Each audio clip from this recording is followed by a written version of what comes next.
അയ്യപ്പ സംഗമം പിണറായി വിജയന് വീണ്ടും അധികാരത്തിൽ വരാനാണെന്ന് സംഘപരിവാറും അതോടൊപ്പം തന്നെ രാഷ്ട്രീയ നിരീക്ഷകരും പറയുമ്പോൾ BJPയുടെ ലക്ഷ്യം നമുക്ക് കൃത്യമാണ്. അയ്യപ്പ ശബരിമല സംരക്ഷണ സംഗമം അതിൽ വേദിയിൽ ആരെല്ലാം ഉണ്ടായിരുന്നു അതിലൂടെ തന്നെ മനസ്സിലാകും. കേരളം മാത്രമല്ല BJPയുടെ ലക്ഷ്യം. BJP ലക്ഷ്യമിടുന്നത് സൗത്ത് ഇന്ത്യയാണ്. കഴിഞ്ഞ 2-3 വർഷങ്ങൾക്ക് മുൻപ് BJPയുടെ ദേശീയ സമ്മേളനം പ്രഖ്യാപനം നടത്തിയല്ലോ, അടുത്ത ലക്ഷ്യം സൗത്ത് ഇന്ത്യയാണെന്ന്. ആ സൗത്ത് ഇന്ത്യ മിഷന്റെ ഭാഗമായാണ് ഇന്നലെ നാം അയ്യപ്പ സംഗമം അവിടെ കണ്ടത്. കാരണം ആ പ്രധാനപ്പെട്ട നേതാക്കളെ പരിശോധിക്കൂ. കേരളത്തിൽ നിന്ന് രാജീവ് ചന്ദ്രശേഖർ, വത്സൻ തില്ലങ്കേരി, അതോടൊപ്പം തന്നെ തമിഴ്നാട്ടിൽ നിന്നും അണ്ണാമലൈ, കർണാടകയിൽ നിന്നും തേജസ്വി സൂര്യ. അതിലൂടെ തന്നെ നമുക്ക് വ്യക്തമാണ് ഉത്തരേന്ത്യൻ രാഷ്ട്രീയത്തിൽ BJP എങ്ങനെയാണ് ശ്രീരാമനെ ഉയർത്തിക്കാട്ടി അധികാരത്തിലേക്ക് എത്തിയത്, ഒരു ഹിന്ദു ഐക്യം ഉണ്ടാക്കിയത്. അതേ രീതിയിൽ തന്നെയാണ് അയ്യപ്പനെ ഉയർത്തിക്കാട്ടി സൗത്ത് ഇന്ത്യ മുഴുവൻ BJP പടർന്ന് പന്തലിക്കാൻ ശ്രമിക്കുന്നത്. അതിൻ്റെ ഒരു നീക്കമാണ് നാം ഇന്നലെ ആ വേദിയിൽ കണ്ടത്. ഉദ്ഘാടനം ചെയ്യുന്നത് അണ്ണാമലയാണ്. അണ്ണാമലൈ പിണറായി വിജയനെയും അതോടൊപ്പം തന്നെ സ്റ്റാലിനെയും വിമർശിക്കുന്നു. അവിടെ തമിഴ്നാട്ടിലെ പ്രധാനപ്പെട്ട ദൈവമായി കണക്കാക്കുന്ന മുരുകനെ ഉയർത്തിക്കാട്ടിയും ഭക്തജനങ്ങൾക്ക് വേണ്ടി സംസാരിച്ചും അദ്ദേഹം ഈ സംരക്ഷണ സംഗമത്തിൽ സംസാരിക്കുകയാണ്. പിന്നീട് സംസാരിച്ചത് കർണാടകയിൽ നിന്നുള്ള തേജസ്വി സൂര്യയാണ്. അദ്ദേഹവും ധർമ്മസ്ഥലയും അതോടൊപ്പം തന്നെ ത്രിമൂർത്തികൾ എന്നാണ് പറയുന്നത്. ഹിന്ദു വിരുദ്ധരായ ത്രിമൂർത്തികൾ പിണറായി വിജയൻ, MK സ്റ്റാലിൻ, സിദ്ധരാമയ്യ, ഈ 3 പേരെ ഉയർത്തിക്കാട്ടിയാണ് അദ്ദേഹത്തിന്റെ പ്രസ്താവന. ഇതിലൂടെ തന്നെ വ്യക്തമാണ് BJPയുടെ ലക്ഷ്യം പന്തളമോ കേരളമോ അല്ല. അവരുടെ ലക്ഷ്യം സൗത്ത് ഇന്ത്യയിലെ സംസ്ഥാനങ്ങളാണ്. അത് കേരളം, തമിഴ്നാട്, കർണാടക, തെലങ്കാന, ആന്ധ്രാപ്രദേശ്, ഈ 5 സംസ്ഥാനങ്ങളിൽ നിന്നും ഇന്നലെ പന്തളത്തിലേക്ക് ഭക്തജനങ്ങളെത്തി, നേതാക്കളെത്തി. ഇതിലൂടെ തന്നെ കൃത്യമാണ് BJPയുടെ ലക്ഷ്യം.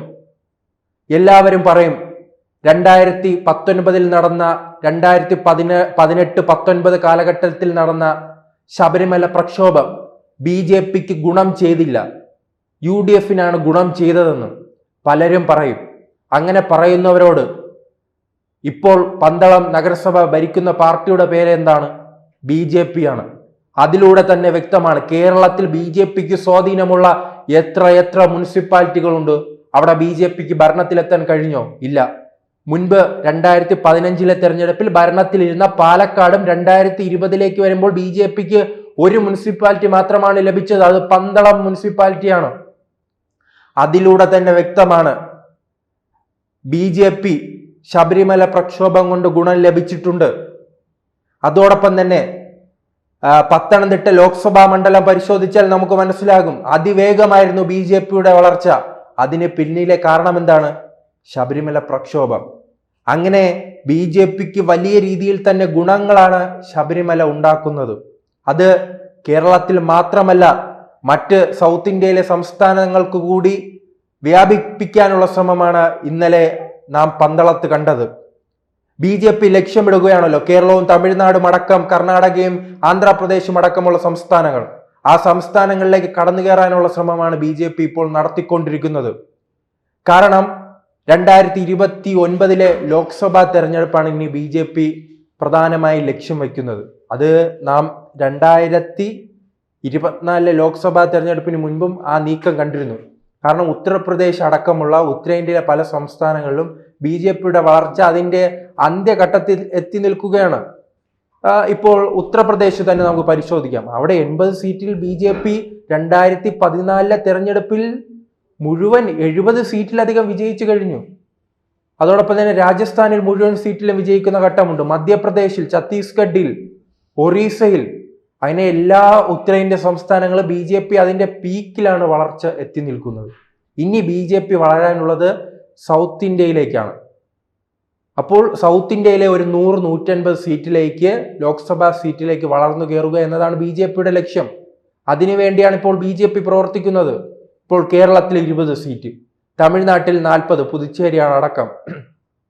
പിന്നീട് കർണാടകയിൽ, ആന്ധ്രാപ്രദേശിൽ, തെലങ്കാനയിൽ തന്നെ 17 സീറ്റുണ്ട് ലോക്സഭാ സീറ്റ്. ഇപ്പോൾ അത് 8 വർദ്ധിപ്പിക്കാൻ 8 സീറ്റിൽ വിജയിക്കാൻ BJPക്ക് കഴിഞ്ഞിട്ടുണ്ട്.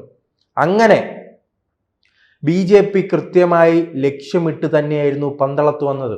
ഇപ്പോൾ CPMന് കേരളവുമായാണ് കേരളത്തെക്കുറിച്ച് മാത്രം നോക്കിയാൽ മതിയല്ലോ. അവർക്ക് അയൽ സംസ്ഥാനമായ തമിഴ്നാട്ടിൽ പോലും ഇപ്പോൾ ഇന്ത്യയിൽ ഏറ്റവും കൂടുതൽ വേഗത്തിൽ കമ്മ്യൂണിസ്റ്റ് പാർട്ടി വളരുന്ന സംസ്ഥാനം തമിഴ്നാടാണ്.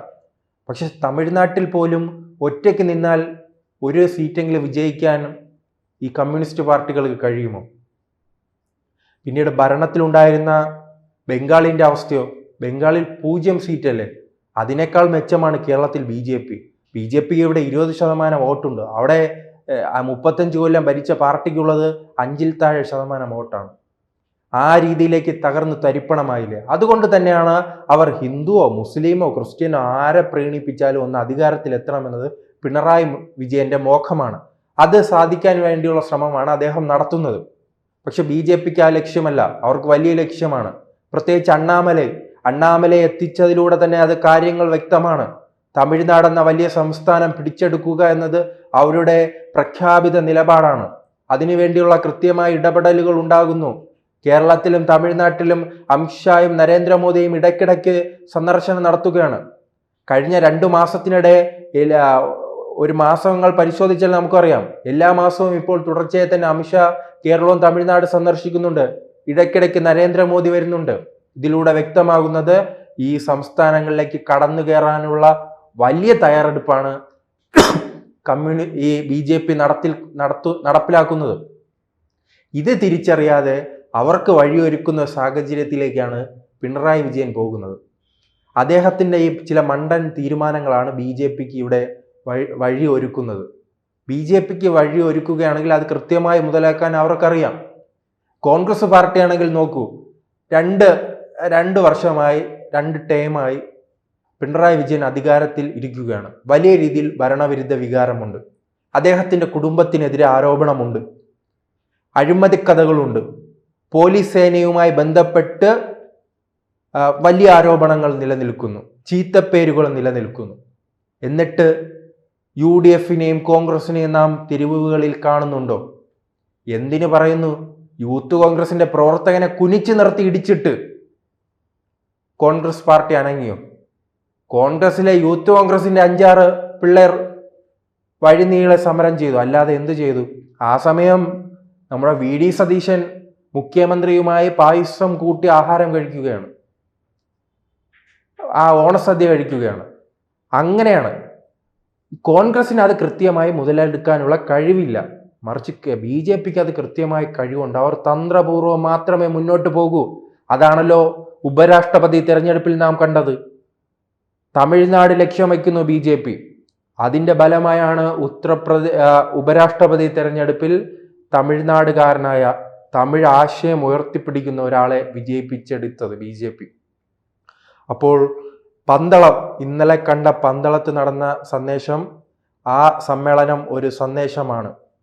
BJPയുടെ സൗത്ത് ഇന്ത്യൻ മോഹങ്ങൾ അവിടെയാണ് ഉണ്ടായിരിക്കുന്നത്.